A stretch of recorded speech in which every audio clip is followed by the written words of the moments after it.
Hey y'all, hey. Welcome back to Cosmic Kiss. Hope everybody is in a positive space, in a positive place, mentally, physically, and spiritually. I hope that we've been showing up as our best self first, and thus as a byproduct, showing up as our excuse me, best self for others. I hope that everybody's been able to be balanced and stay balanced and the time we've been apart. I got a little low word as I came in at the end of my day today to do a little read. I don't post as often as I'd like to post because I kind of want to post intuitively, not feeling like I'm forcing a read, because a lot of times the message for me and when I listen to other reads is very, very redundant. And I guess because I'm one about resolution, if we're talking about the same thing over and over and over again, then that means that there's something that we need to visit within what's repeating itself, so that one, you can move on from this lesson if it's a lesson. It might just be a phase, and we just need to ride out this phase, and there's basically no updates. I always hear like the dum dum dum dum dum dum dum. This just in on the spiritual hotline. Like if the spiritual hotline is saying the same thing, it means the energy's still the same, and the what we've been seeking clarity on, and the answers we've already gotten are sufficient enough to last us to and through what we're going through. So constantly revisiting the same energy over and over, or even when you do a read, or when I do a read in particular, and I just ask what the message is, it's like same thing I said last week, same thing I said in personal prayer. Okay, so today when I came in, I got the urge to read, and with the urge to read, I asked, what do you want me to talk about? What we talking about today? What we discussing? And grace, gratitude, and thanks, or being grateful. I already know that to be thankful, the root word of thankful is grace, which is also the root word of grateful. But what is the difference between grateful, gratitude, and grace? Well, grace is a noun, gratitude is a noun, and grateful is an adjective. And I think it's interesting because oftentimes when we say grace, we use grace as an adjective, especially when we're talking about someone moving with grace, or like the sense of elegance. But grace, because of its biblical connotation to God's, coverage and protection over, his people, grace is attached to gratitude, because, if you're being protected and you got a lot of stuff going on, you should be grateful for it. And so, as I was going back and forth between the etymologies, the roots, the beginnings, the different meanings of it, and the applications of the different meanings of grace, gratitude, and grateful, grace is a state of being, because a noun is a person, place, or thing, or idea. Gratitude is a noun, a person, place, a thing, or an idea. Or when I say idea, I think about a state of mind. But grateful is an adjective, and I thought that was interesting because, we say I am grateful, and we would think grateful would be a noun because it's a state of being. I'm grateful. I'm in a state of, in essence, I'm so grateful. I am grateful. You literally say I am grateful. You don't say I am grace. I am gratitude.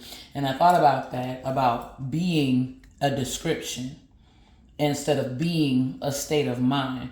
And so it was like, basically, you can describe being grateful, but how are you showing that you are like in this state of being? At least that's something that just came away from me now. I'm gonna connect the dots. I'm gonna do a little bit more because I like to say a little Bible study on that. Already, I already started writing it in my journal, and I haven't broken this word down for the first time just today. This is like my second time kind of going a little bit deeper beyond gratitude and the root word of gratitude being grace.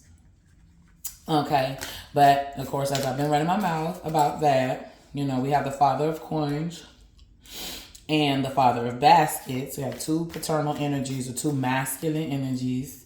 Okay, one showing generational patronage, generational gifting, generational gifting of securing, Pentacles is, our money, our wealth, but also our values and the essence of things. And the one thing that's standing out about this card is that in its description in this deck, it talks about not being so caught up in material things that you lose sight of the spiritual side of things. And then here we have the Father of Baskets. And with the Father of Baskets or the Father of Cups or the King of Cups, he's very intuitive. I can't say he's the King of Cups, but he's full of emotion. And I think that's interesting because these two, even zodiacal Pentacles, those are earth signs, baskets would be water signs. It's a balance here. Okay, and so when I was thinking about this part where this card describes not getting so caught up in the physical and the material gains that have been made that we lose sight of the spirit or lose sight of spiritual values because we're caught up in material values. Gratitude. It leads me back to the word gratitude. Sometimes for the lack of having material things, we feel that we are in essence poor or not wealthy or have a standing because our surroundings may not be symbolic of what we hold as far as wisdom and knowledge and understanding that we have within our body because that's not something that's physically tangible. Here, we have just the opposite. We have the Father of Baskets, and he's out in his garden with a tangible, reward or a tangible, something that you can see. Product of his hard work of what he has to show for. And I think that's ironic that these are switched because Pentacles usually talks about things in the physical. But if Pentacles was kind of switched around into focusing on material things as far as physical material things instead of the values that are traditionally represented. And here we have the Cups, which is an intuitive, but we have a physical showing for the intuitive, or a physical being shown for the unseen, and the unseen being shown shown in the physical. Just the need to stay in a state of gratitude and keeping a balance between what you possess internally, inheritedly, what you have inherited, what is genetic, what is generational, good and bad. Keep that balanced. And then also what you currently stand in the midst in as an inheritance as well in the physical because of attributes in the spiritual or the intuitive or the unseen. Alrighty, so the next card we have is the Tower card. I hear All Falls Down by Kanye West. But I don't think any of this is falling down in a bad way. I think there's some things within what we inherited like, genetically, ancestrally that we can't see, and what we've inherited or lack thereof that we've inherited physically. There's going to be a tower in regards to this. And since these two cards have to do with balance, I feel like this tower is something that's going to be like a balancing act. But any balancing act on the outside is going to require a balancing act on the inside. And ironically, we have the Four of Coins. And usually in the Four of Coins, the traditional Four of Coins, you have a guy that's sitting on a throne and he has 2 coins under his feet and 2 coins in his hand. And he's juggling, balancing, in essence, the coins that he has so that they, in essence, last him long. But here, on this card, her balance is more internal. Her balance is more internal because she's swinging these coins behind her, but she's going back and forth in her mind about how she's going to walk through this door with what she has behind her. And I always like the secrecy that's behind it, like Spirit just saying, kind of like, shh, be quiet. So whatever this tower moment, whatever's getting ready to be balanced generationally, and this could be for some folks that have to deal with their inheritance, actual factual inheritance. I know a storyline that has been going around, and I can say that I'm to an extent have personally experienced this or is experiencing this, but having an inheritance stolen from you. And sometimes when we hear an inheritance being stolen from you, we think of an inheritance like money, but it's not always that, but in some cases it is just that, as well as like the passing on, like a matriarch passing on the torch to one, but somehow by knocking someone else or not being a support to someone else kind of derails them from their path, and that prevents them or slows them. I'm gonna say prevent. It slows them from stepping into their birthright or their role that they've inherited, through the family, because somebody else doesn't want to see them, step into that role. Nonetheless, let's see what other cards that we have. Either way it goes, I think with this situation here, this tower moment, you're going to need to have to move through this tower moment with some sort of grace as well. And the grace will be like the internal battle or the internal balance that this young lady's going through in the Four of Coins, just seeing how her next step or her re-entry to this room or entry to this room is going to be an accurate representation of who she is or who she is to be or who she is to step into becoming. Okay, let's see.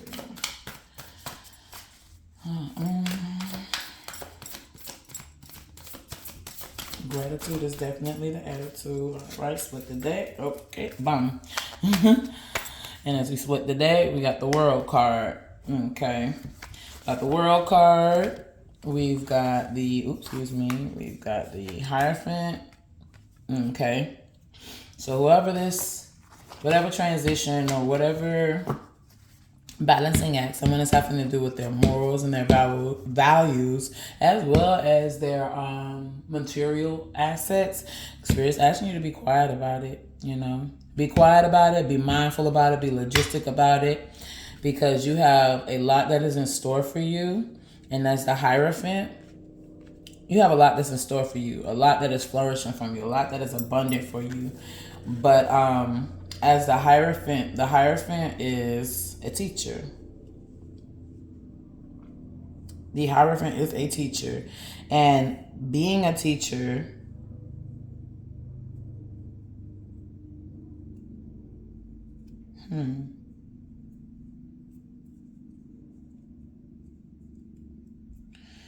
being a teacher, I'm hearing, I'm sorry, I just had a long pause because it just showed me like when I used to be in the classroom. Being a teacher and some of the lessons that I used to teach, especially when it came to history, because I taught kindergarten and first grade, sometimes I had to discern what information, because I taught real history. I came from Florida, and fortunately I left the classroom before they started saying you couldn't teach half the stuff that I was teaching, which was real history. History I didn't know about. History, you know what I'm saying? I was teaching it to the little ones, and we were having very dynamic discussions with kindergartners and first grade about, ethical and just laws, unjust laws, how to show up as our best self. What does it look like? How do we be a change in a world that seems like it can't be changed, or like our minute contributions to this world might, we may not feel like it's enough to actually change and for us to be witness or bear witness to the change that we see. But with that said, I had to discern what I taught, to whom I taught, at what level I taught, and kind of how to scaffold this up. So as somebody comes into this new beginning with the World card, this fruitful, abundant new beginning with the World card, they also have to be mindful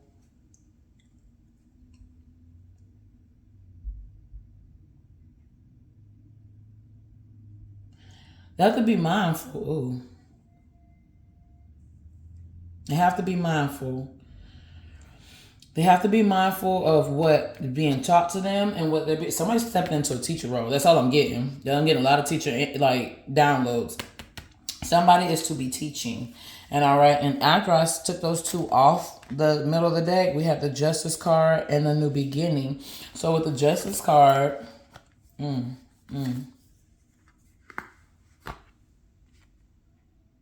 being on this. Oh, okay.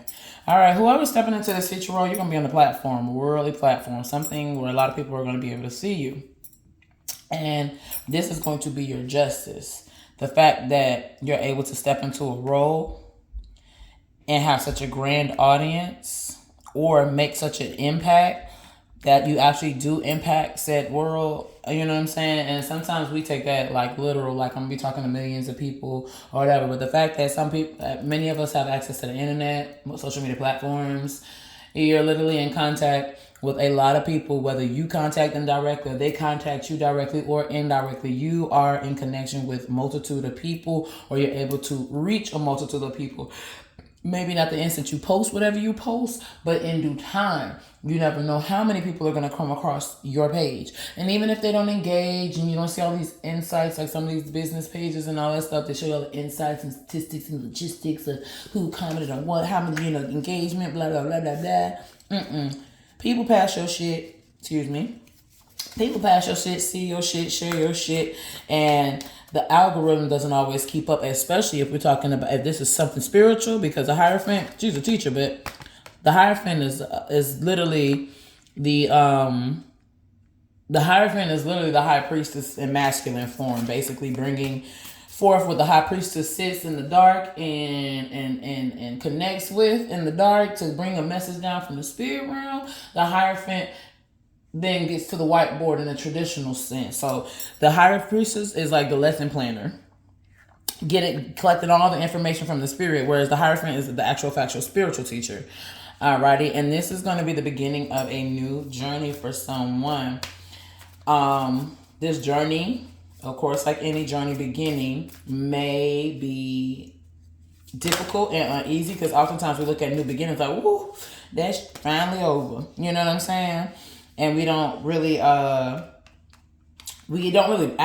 adequately prepare ourselves for a new beginning, because we're so ready to be done with what's going on that we don't realize, like, new levels, new devils. And then here we have the 4 baskets, and she's picking herself apart. So whoever is in this heading on this new journey to be on a public platform, I think you need to make peace with how you pick yourself apart, because you may not feel like you're adequate for this role, or you're enough or sufficient for this role, but you have enough. You always have enough, and you always are enough where you are, as you are in the moment, in the present moment. If you need it anymore, God, the divine, will always make sure that you have that. If you were supposed to be anymore, God will make sure that you would be that, or he would give you the tools to step into that, So whoever is stepping into this role, and whatever this is generational, and this is ancestral that you're being passed down. Whatever you're teaching is something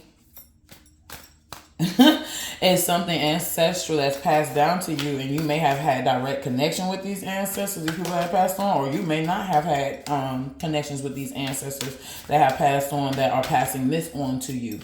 And shake the room. I'm literally hearing shake the room when I look back at the Tower card. This is really going to shake the room for a lot of people, for themselves and for the audience, especially the naysayers and people who, kind of put you in a box or put you in a pocket as to what you will become and what you will do. Oh, yeah. 8 of Wands. Baby, yeah. You're getting ready to dance with destiny into an aligned position. Yes. Whoever this is, bless you. May you have enough strength to push forward the way that you are being guided to push forward. May you stay prayerful. May you stay in this incessant state of gratitude as this happens, because this may be something that you've asked for and you're being pushed into it. And I say pushed into it because maybe you've been dragging your feet on getting it started. You don't know how to start, where to start, when to start, or you got everything in the toolbox, but you have been picking yourself apart to thinking you're not adequate enough to release what it is that you've been working on, or release what it is. And I'm getting the arts, because she's a dancer. But the arts isn't just dance, and the arts is actual physical arts, language arts, the art of speaking. There's so many arts of things. So whatever this is that you're getting ready to showcase to the world, it's gonna be beautiful. It's gonna light, and it's gonna free you. Cause look how she's almost like floating away with the balloon. She's a ballerina, and they're light on their feet. Strong women, strong dancers, strong men, but they're light on their feet.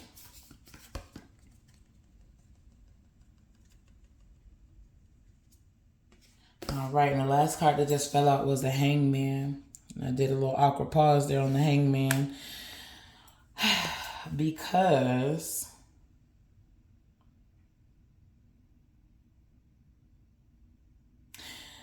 as this tower moment happens, as somebody steps into this role, you've been in a hangman position, but I heard, she's literally a trapeze artist. And the way she hangs with a type of grace.